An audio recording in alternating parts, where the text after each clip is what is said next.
I actually I gave a talk to some college students, and we did a little Q&A after, and one of them talked about an issue he had been going through and battling, some sin he was battling and really couldn't kick. So he'd pray about it, go to confession, and then he'd fall back into it, pray about it, go to confession, fall back into it, pray in this cycle. And he said, finally, after doing it over and over again, finally I was able to kick it, and I'm good now. And he said, but I just felt so guilty about relapsing or whatever. And I said, but to me, the beauty of your story is that the fight you put up, because most people these days would have an issue, they go to confession, and then they fall back into it like, well, that didn't work. Yep. So what else am I going to do now? And I was like, you kept going back over and over and over and over again, and you fought. I said, and it's that fight that's the beauty of it.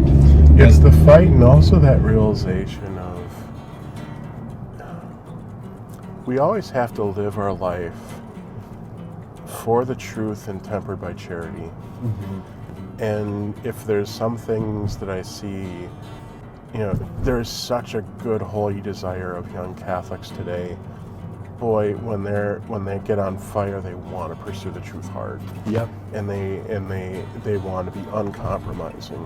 Yep. But they always, the thing that worries me is though that if you don't maintain that sense of a healthy awareness of your weakness, if you don't have that charity to, be gentle with yourself when backfalls happen, or with your friends, boy, faith becomes bitter. Yeah. It becomes a never-ending argument. It becomes a looking for what's wrong in the world versus what's right in the world. It's right turn. Do you think that's what's happened with a lot of adults these days, that they've spent so long maybe being hard on themselves that now they're...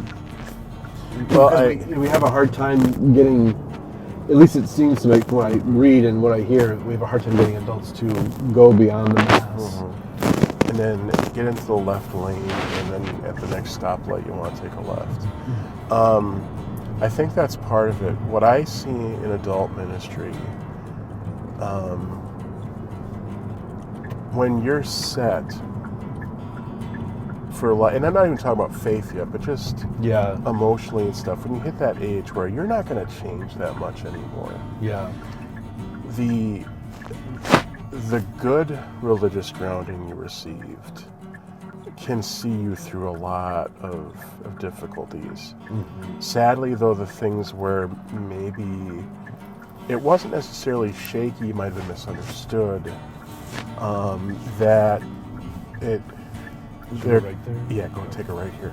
There can be almost a visceral response if a priest says to them, I actually didn't understand that properly. Because that's part of who their identity is now. And that's part of the way they see the world. Well, who's this young priest to tell me that I'm wrong? Yeah. And the worst thing to do as a priest in that situation is like, well, you are wrong, so deal with it. But